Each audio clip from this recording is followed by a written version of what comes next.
el teniente Ruiz es un militar, hijo de Ceuta, de una familia de Ceuta de generaciones. Ellos eran militares, toda la familia, y por ello vinieron a la ciudad y bueno, se mantuvieron en ella muchísimos años. El teniente Ruiz había sentado plaza en el regimiento fijo de Ceuta. Él había nacido en 1779, al final de la calle Real, en una casa que estaba prácticamente donde luego estuvo la freiduría y marisquería Silva.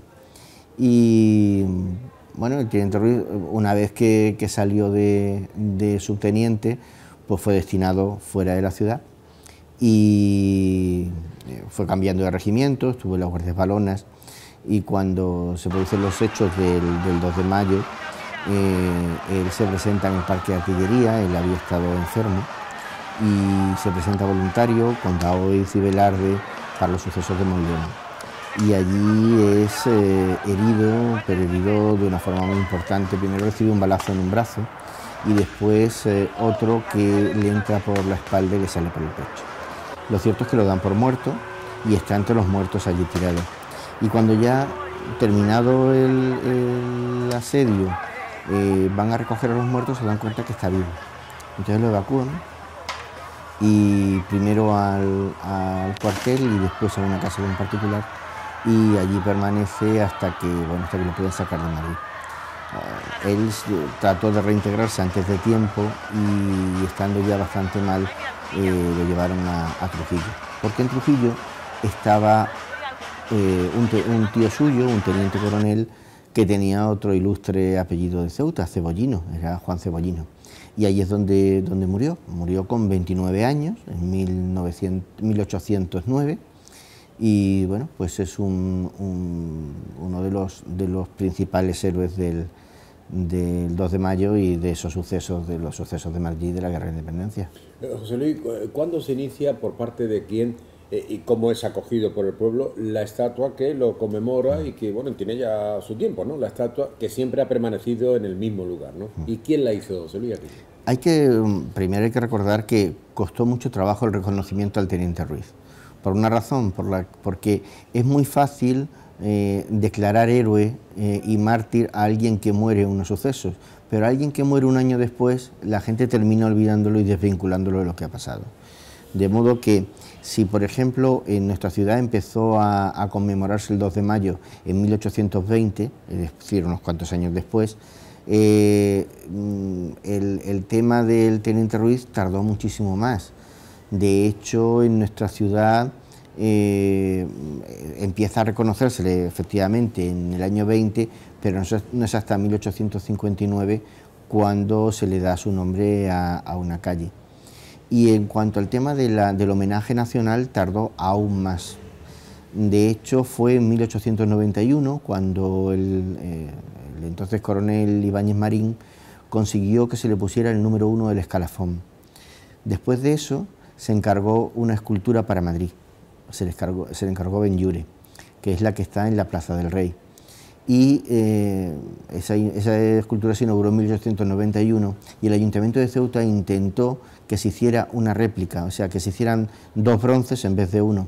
Pero Benlliure pedía tanto dinero que al final, por mucho que se quiso, no se llegó. Y entonces el alcalde, que era Ricardo Cerni, encargó esta escultura a Italia, a los hermanos Nicoli. Llegó en el 92 y se descubrió en el año 1892. El busto fue muy bien acogido por todos, porque además todas las piezas de mármol que trajo Cerni en aquellos años, que fueron pues no solo la escultura del teniente Ruiz, sino el colofón de la Fuente de San Amaro o las esculturas del Jardín San Sebastián, pues tenían una enorme calidad, como se ve, ¿no? Y bueno, pues fue una importante aportación al patrimonio de la ciudad. ¿Somos los ceutíes conscientes, digamos, del papel principal que tuvo el teniente Ruiz en ese 2 de mayo tan decisivo para la historia de España?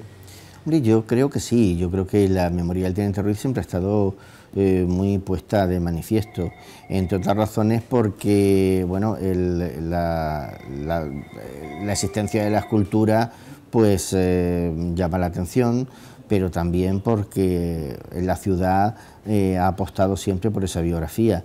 Desde los años 40 y 50 hubo biografías a disposición, y luego hay que reconocer el papel de José García Cossío como cronista, que ha llevado los personajes de la independencia, tanto el teniente Ruiz como Agustín Aragón, siempre por bandera en sus conferencias, en sus estudios, sus trabajos, y ha hecho que esté muy viva esa memoria.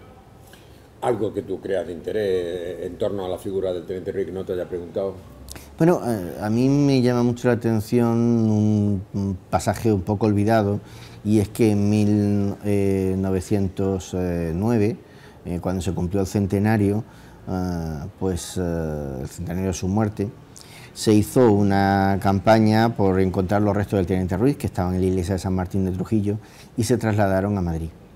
Y frente a lo que muchos piensan, los restos están enterrados precisamente en el Monumento a la Lealtad, que es donde también estaban enterrados los de Daoiz y Velarde. Hay magníficos reportajes de prensa que se ve cómo se enterraron allí, detrás del monumento, de modo que, como casi todo el mundo sabe, el monumento este monumento es el que ahora mismo se podría comparar con el del soldado desconocido en cualquier otro país.